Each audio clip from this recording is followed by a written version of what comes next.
Next is our Clackamas 911 or CCOM, Central Communications Department. Cheryl Bledsoe is the director. Please go ahead, Cheryl. Good afternoon, Board of Commissioners and Budget Committee. I appreciate the time to describe the needs of our budget. I'll start on tab 12-5, which is our department summary by fund. We simply have one fund, and that is because everything we do in 911 is supporting the delivery of 911 call taking as well as emergency dispatch services. As you've seen probably in your packet, our accomplishments for this past year have included answering 273,000 911 and non-emergency calls for service and setting up 229,000 emergency dispatch situations for our public safety responders to respond to. While our call volume overall has gone down by 3.5% this last year, the intensity of the calls that we are dealing with and the increased calls for service from behavioral health continue to increase on a daily basis. Our overall accomplishments have included hiring 12 people this past year, thanks to high levels of attrition due to stress, implementing a quality assurance and quality improvement program, launching a peer team with 12 team members, and improving our office space to meet the OSHA requirements for pandemic spacing and upgrading our overall CAD servers. In addition, so the budget tab that you see, number 12.5, it looks like our budget has gone down by 1% overall. That actually is a bit artificial because that is influenced by grant funding. We received the ARPA funds in the amount of $153,000 for the public safety bonus, in addition to receiving an ODF grant for 8 different workstations following the wildfire that allows us to have the capacity to remote dispatch from locations other than our 911 building. So overall, the only significant change in our budget is the increase of the FTE, which we are asking to increase our FTE by 1 supervisor position so that we will have 6 supervisors, which will cover a 24/7 period and allow us to have full-time supervision inside our dispatch center. If you'll move with me to tab 12.7, we'll go over the summary of revenue and expenditures. Our revenue is sourced in several different ways. We are not a general fund sourced budget. In fact, the 911 tax, which you pay every month on your cell phone, each line for service, is $1.25 that gets contributed to the 911 fund. That accounts for 25% of the budget or the revenue that we receive inside our budget.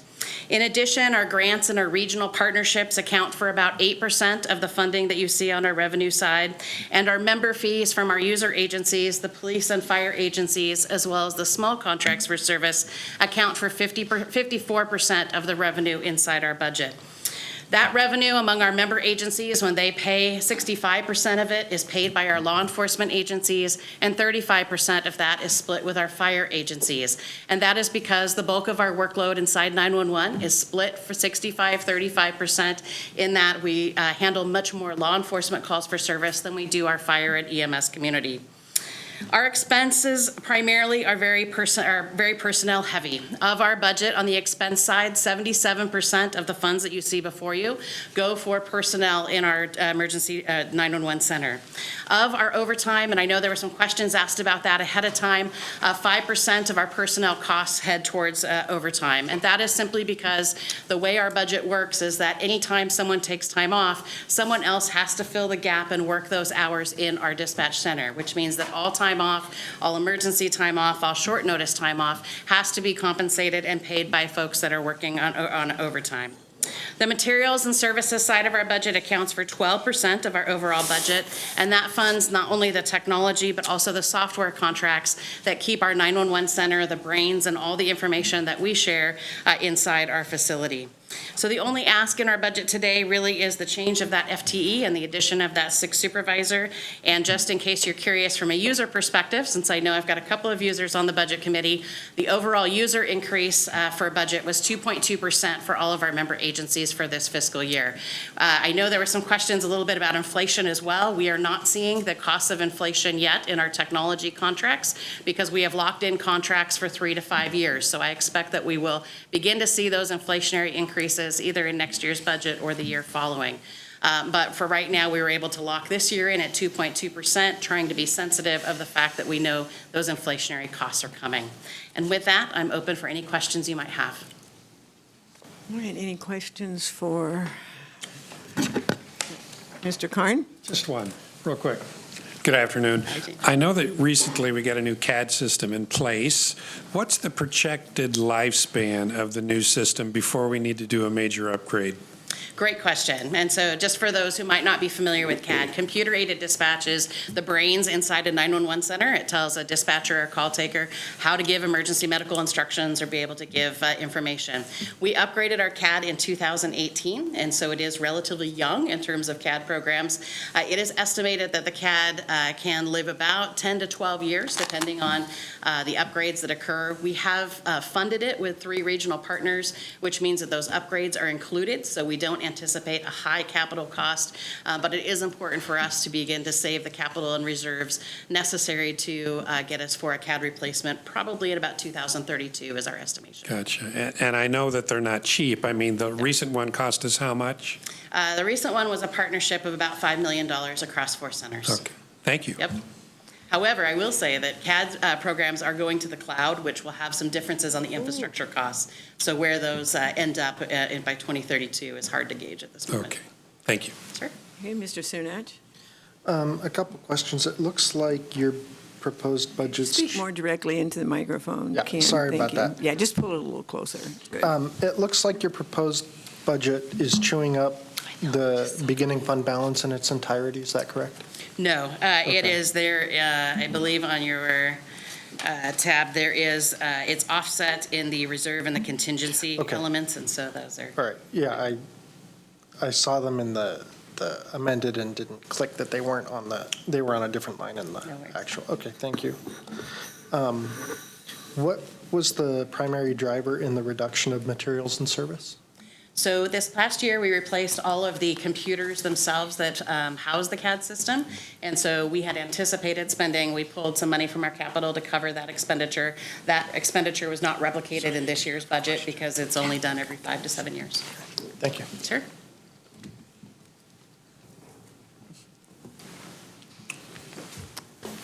It's Sonia. Commissioner Fisher. Thank you. Now I recognize the name. I'm looking at the major accomplishments, and there are some staffing and training that are listed there. During our previous budget presentations, the sheriff's office and talked a lot about the how challenging it is and the cost for getting officers, deputies trained, outfitted, ready to do the work. I'm interested in you commenting for 911, like, well, how much time does it take? What's the training? How's the market out there in getting folks? This does look like a major accomplishment. And so I'm just kind of curious, is how did you do it? So I'll tell you, staffing is still ugly today. So don't read too much into those numbers. I will tell you that during 2020, we only lost 2 staff. In 2021, we lost 4. And since January of this year, I've lost 9. So some of the things that we are seeing and the changes in the market is that people, even if they're able to make close to a 6-figure salary, can no longer afford to live in Oregon. And so I've lost 3 employees to other states who have moved to different dispatch centers because they are no longer able to attain both childcare and homeownership as primary goals in their family. The recruitment side is really difficult for dispatch centers because out of about every 100 people that apply into the process, we only hire about 3 of those because of the high level of multitasking, the amount of skill set and the background check and psychological exam, and the investment that we make on the front end. And even if we get those 3 into training, usually one of those falls out of training. So we've done a couple of different things to change our classification so that now everyone comes in as a call taker, and then they certify there and they begin doing work as a call taker so that if they go into law or fire dispatch training and they fail that training process, they're still able to be retained by the agency as a call taker. So we have actually changed our training attrition rate from 85% to 15%, and we've only lost 2 trainees over the scope of the last 3 years in the training process.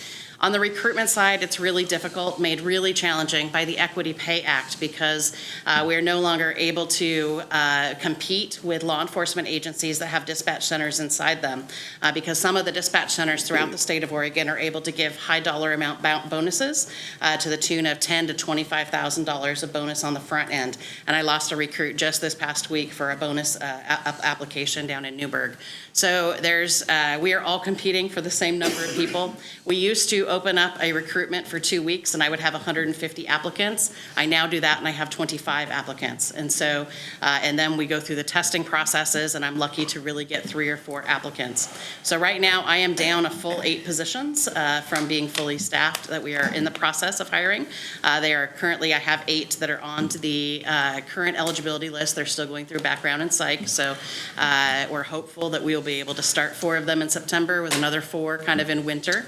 But the challenge is the level of stress, the amount of people leaving the profession altogether because of the types of calls they're answering on a regular basis, and really the level of abuse that they're receiving from the callers is really difficult. It's very challenging not to have resources for folks that call repeatedly. We did a small data check and we had 17 callers call us 1,000 times in 3 weeks. So it gives you just some perspective of how often people are calling and battering the system, trying to get mental health services or help and unable to have resources that they're able to go to. So my folks are on the very front end of that and they receive those calls all day long.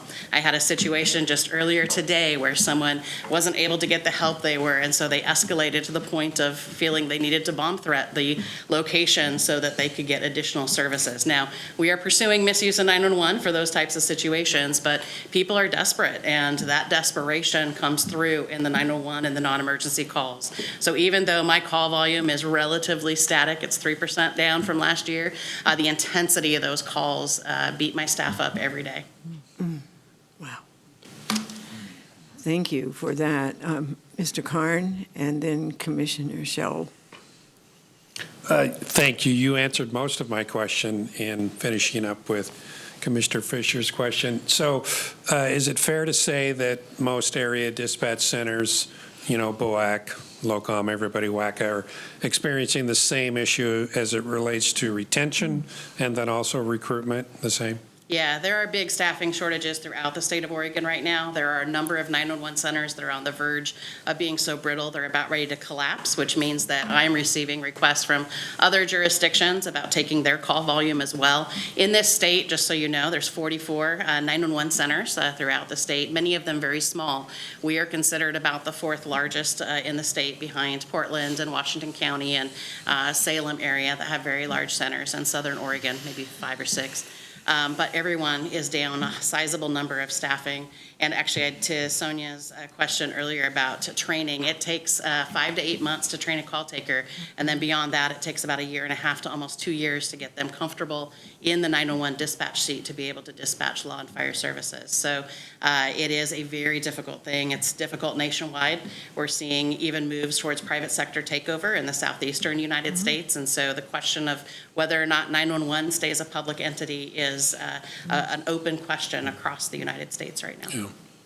Thank you. And as a former employee of Clackamas Fire District 1 for 36 years, I want to thank you and your staff. When the calls originate at CCOM, it's the beginning of that emergency. Yeah. And it's so important that you have qualified, trained people that know what they're doing and do their job well, and I always appreciate that. And I know James can echo that too, so thank you. Thank you. Oh, thank you. Commissioner Shaw. Cheryl, I want to thank you and the people of CCOM for presenting a disciplined budget this year. I want you to clarify one thing for me, please. You're at 57 FTEs. You're short 9? 8, yeah, 8 8 at the moment. You've got a budget here, $12,207,000 and change. How are you going to accommodate 8 more FTEs with this? So those 8 positions are already built into Okay. this budget, but I will say we have done a staffing study of CCOM back in 2018, and that staffing study suggests that we are actually 6 positions short from full staffing for this population and this level of call volume. What we have asked our users, our public safety users, law and fire, to help us with is to fund 2 additional positions per year. Because I had such a high vacancy rate this year, having 8 open positions, I asked for the supervisor because there's 6 vacancies plus 1 supervisor, which was the completion of our staffing. So it's covered in the Yep. budget. Thank you. Yep. Good. Mr. Cernach. Yeah.